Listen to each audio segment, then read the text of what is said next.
Alors, 40 fois 70. On va essayer de faire cette multiplication-là.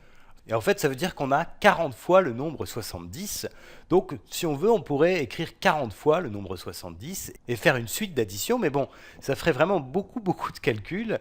Ça serait très long à écrire. Donc, je pense que c'est quand même raisonnable d'essayer de trouver un moyen plus rapide. Et donc, de passer par une multiplication.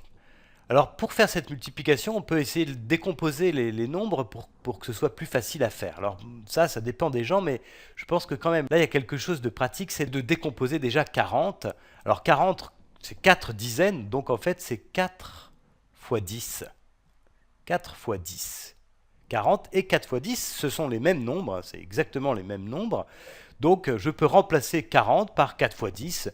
Et exactement de la même manière, on peut décomposer 70 et se dire que 70, c'est 7 dizaines, donc c'est 7 fois 10. Donc ces deux nombres-là, 70 et 7 fois 10, ce sont les mêmes. Donc finalement, ma multiplication, je peux la réécrire comme ça. C'est 4 fois 10 fois 7 fois 10. Alors là, tu peux peut-être avoir l'impression que j'ai finalement compliqué les choses, mais en fait, je trouve que c'est un petit peu plus simple. Enfin, pour moi, c'est un petit peu plus simple ça, parce que si tu te rappelles qu'on peut intervertir l'ordre dans lequel on fait des multiplications, eh bien, ça devient plus clair. Je te rappelle effectivement que, par exemple, si je fais 5 fois 2, 5 fois 2, c'est exactement la même chose que 2 fois 5. 5 fois 2, ça fait 10, et 2 fois 5, ça fait 10 aussi. L'ordre dans lequel on fait une multiplication n'a aucune importance, donc on peut changer cet ordre. Et là, par exemple, ce que je peux faire, c'est m'occuper d'abord des nombres à un chiffre. Donc je vais en fait transformer un peu cette multiplication-là, je vais la réécrire comme ça. Je vais dire que c'est 4 fois 7.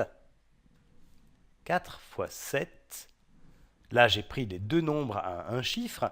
Maintenant, je vais m'occuper des dizaines. Donc, je vais multiplier par cette première dizaine qui est là, donc fois 10. Et puis, encore une fois, par cette dizaine qui est là, fois 10. Ça, j'ai tout à fait le droit de le faire, parce que j'ai juste réordonné mes multiplications. Et comme l'ordre n'a aucune importance, je peux très bien faire ça. Alors, peut-être que là, tu commences à voir que ça va être plus simple. Maintenant, effectivement, je peux commencer par faire déjà cette multiplication-là, par exemple. Je vais faire ce 4 fois 7 d'abord. 4 fois 7, ça fait 28. Donc j'ai finalement 28 fois 10 fois 10. 28 fois 10 fois 10.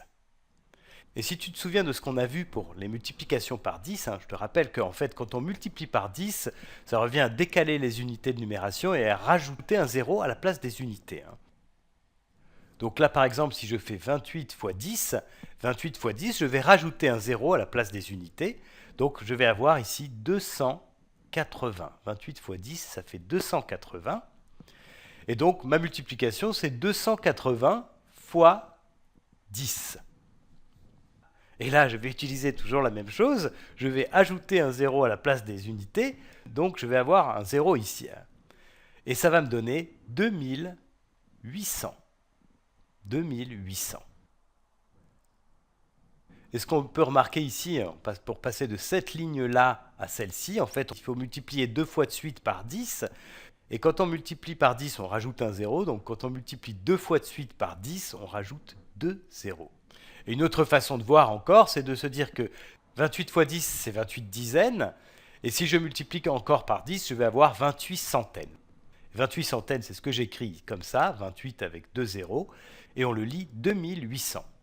Alors ça, c'est le résultat de cette opération-ci qu'on a transformée petit à petit, mais c'est le même résultat que cette opération-là. Donc 40 fois 70, ça fait 2800.